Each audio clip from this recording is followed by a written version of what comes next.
Everybody's relaxed. The classes are over. We're here.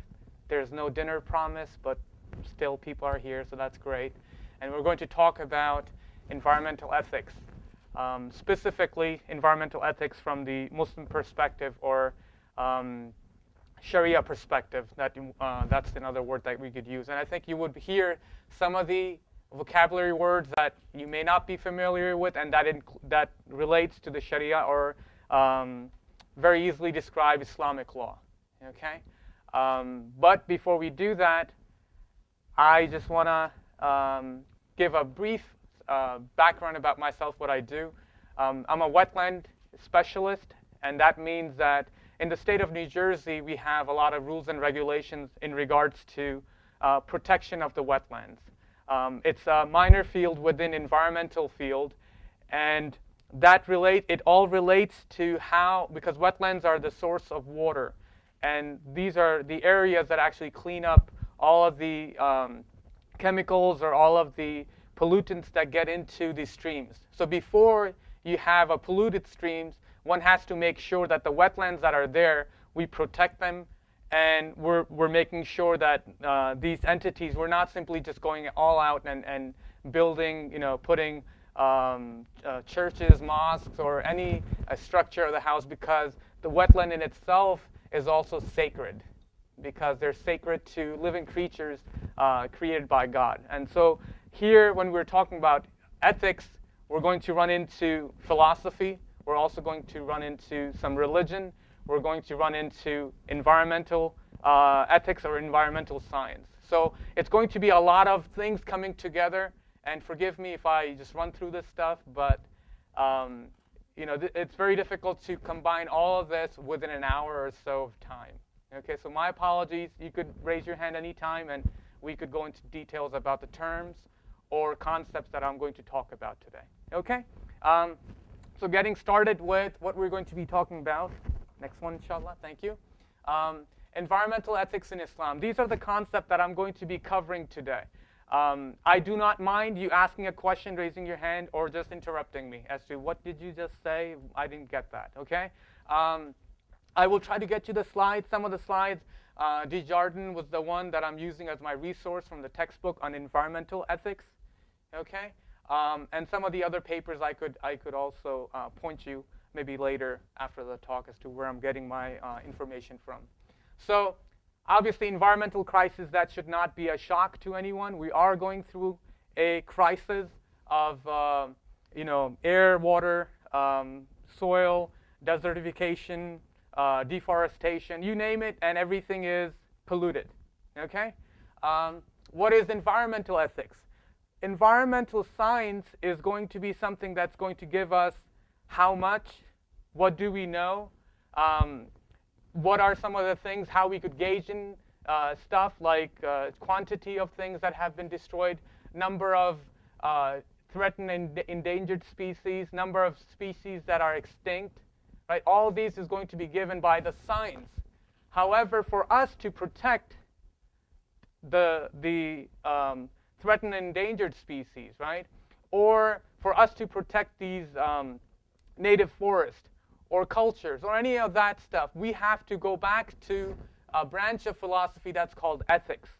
And ethics really deals with morality.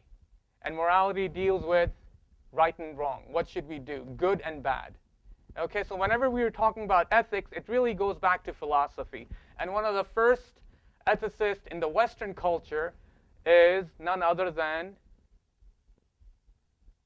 that's the question, Plato.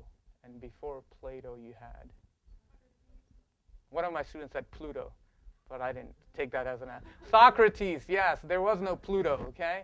But there was Socrates, okay? And that's where it really stems from. Socrates did not see science and philosophy as two different fields. The Greeks didn't see, they actually saw them as something that was based on one another. So whether it was biology, because he thought the biology was the most advanced of all sciences, okay?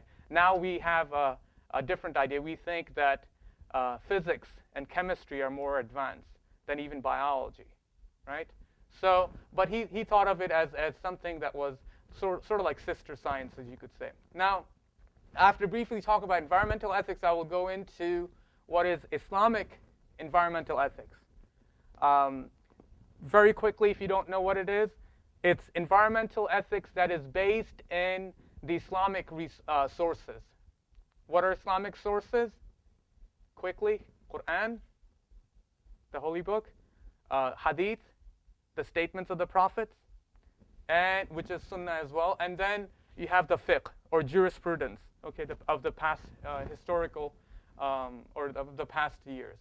And then we're going to go into sources of environmental ethics in Islam, and that's what I just mentioned. The scholars of Islamic environmental ethics, some of the contemporary Islamic, some of the contemporary scholars. And now you have to remember that environmental ethics does not go back more than maybe 200 years. Okay? I mean, you could trace it back to Socrates and Plato, but really when we're talking about contemporary issues, we're not going to go far beyond 100 years. Most of the stuff that we were talking about, it's last 50 years, because that's the time where we have come to Silent Spring, right? Does that ring a bell? When we were talking about it, 1970s, 1960s max, okay? Hetch Hetchy and John Muir and other people that we come to know, yes, maybe a little bit before that. But that is the time that is the historical basis of what is currently known as the environmental ethics. And then after that, so the scholars of Islamic environmental ethics, these are scholars that I would say in the last 40 years or so have put out a good source of work that could guide and again, why are we interested in Islamic environmental ethics? Because 1/4 or 1/5 of the population relates to Islam as their source of guide. Okay, and if we really want to bring aboard these 1/5 or 20% of the population, we should look into what they're going to listen to and what they're not going to. So if we're thinking from a global perspective and not just let's put the Western environmental perspective on other people, it's not going to work. We have to work with other people so they see from their perspective, right? And now I'm talking as a Western student of knowledge, right? That the other people would also see that this is in their best interest and not something that is coming from the West as, the imperialist Western pop culture that's advancing and taking over their culture. But it's something that is inherent, that is innate within their culture, and it's easy for them to grasp. Okay, so current theories and debates within Islamic, this is Islamic environmental ethics. I will talk about that. And then different models of Islamic environmental ethics. And then I would mention a few words about what I feel that could be something that could be progress in the future. Next one, inshallah. Okay, so environmental crisis. What do you know? What comes to your mind? I'm going to run it like a class. Okay, what's the crisis all about? What are we thinking? Or is there anything? Or maybe pollution. What is pollution? Too much of something that we do not want, right? What else comes to mind? Global warming, okay? I mean, people are not moving and they're not going to do anything about environment unless they see themselves threatened, right? So what if the, barred owls are threatened and endangered in the state of New Jersey? So what if the passenger pigeons are extinct? It doesn't matter to me. I mean, I'm living, I'm enjoying my life, I'm consuming, right? I'm selling stuff, so how does it matter to me? But the thing is, when it comes down to the anthropomorphic view, how it's going to relate to me and how I am going to suffer, then we start taking actions, right? So great. Let's move on to the next slide. So this slide talks about just some of the, maybe just a little bit. Blue whale population, I just mentioned passenger pigeon, more than 2 billion in mid-1800s are extinct today.